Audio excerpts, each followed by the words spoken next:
Unit 2. English, a global language? Page 13. Listening for main ideas. A. Close your book, listen to the lecture, and take notes.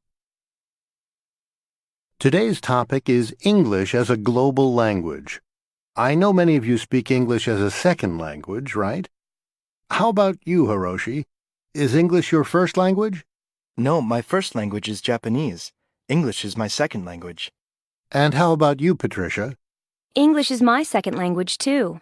My first language is Spanish. See, many of you use English as a second language, even as a global language, to communicate with other people who speak English as a second language. Today, I want to give you two contrasting points of view on whether or not English is a global language. First is that English is obviously a global language. People who support this point of view believe English is the language people all over the world use to communicate, and that it is gradually replacing other languages. The second point of view is that English is not truly a global language because it is not the main language spoken by most people worldwide. Supporters of this view say that even though many people speak some English worldwide, English has not replaced other languages. They acknowledge that people use English every day for many reasons, but this doesn't mean English is replacing other languages, nor does it make English the main language spoken in the world. First, let's examine the first view. First of all, English is the dominant language of business, travel, and science. When people need a common language, they often use English. Think about it. English is often used at tourist information centers, in international hotels, at airports. If you use a taxi in Rome and you can't speak Italian, the taxi driver is more likely to use English than any other languages. It is used at business meetings and international sports events. The European Union uses English along with French at its meetings.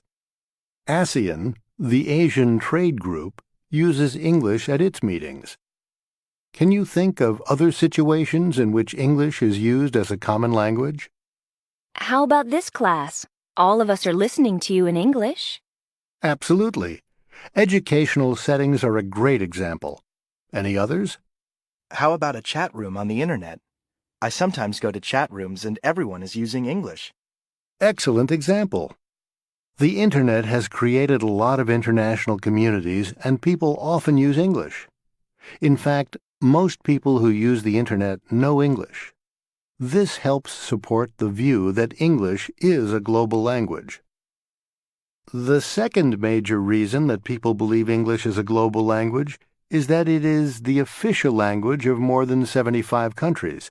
This means these countries use English in schools, banks, business, and government.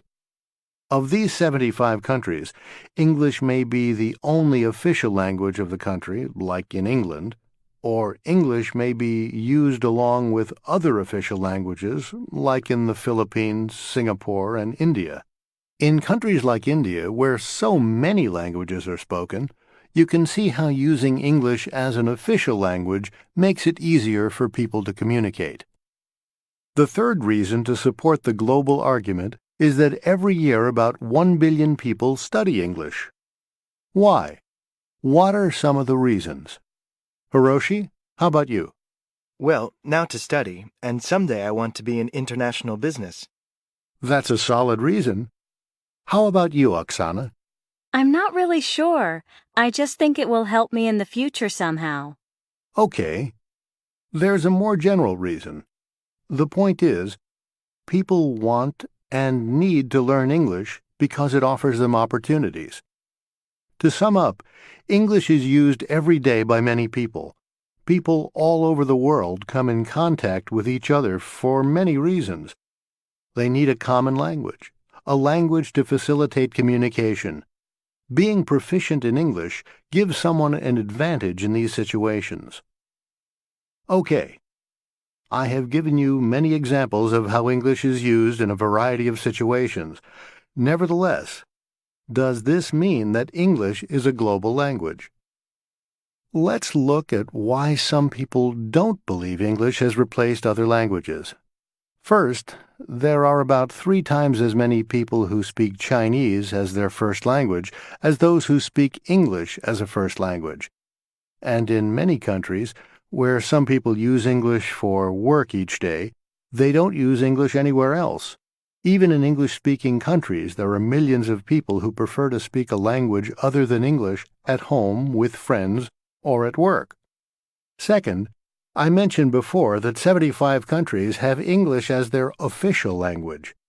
This doesn't mean all or even most of the people in these countries can speak English. For example, in India, most sources agree that only about 5% of the population speaks English. That's a small percentage. Third, how much English does a person need to know to be called an English speaker? People may learn some English for specific situations, such as the taxi driver I mentioned earlier. However, I think you would all agree with me that a taxi driver who knows a few phrases like, "Where are you going?" or "What is the name of your hotel?" isn't really a proficient English speaker. Another example is airspeak, the English that is used by air traffic controllers and pilots. A pilot for Japan Airlines, or an air traffic controller in Paris, needs to know airspeak. But they may learn only the English words they need for these jobs, and therefore they can't be considered English speakers.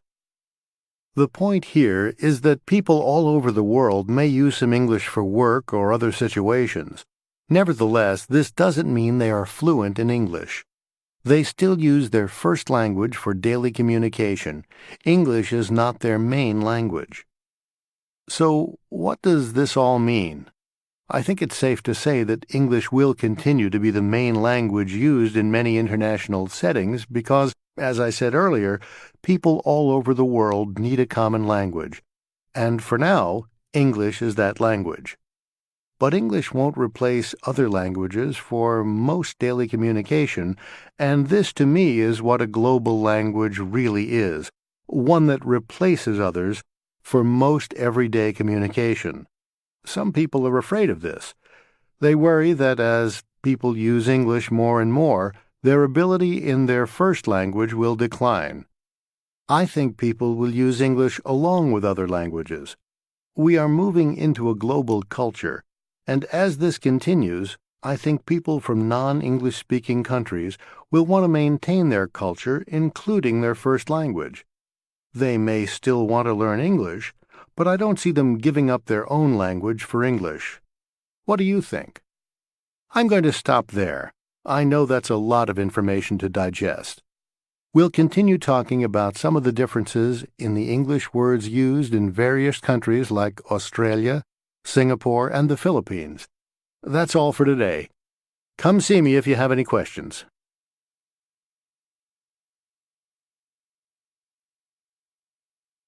Page 14. Listening for details. A. Close your book. Listen to the lecture again. Add supporting details to your notes and correct any mistakes.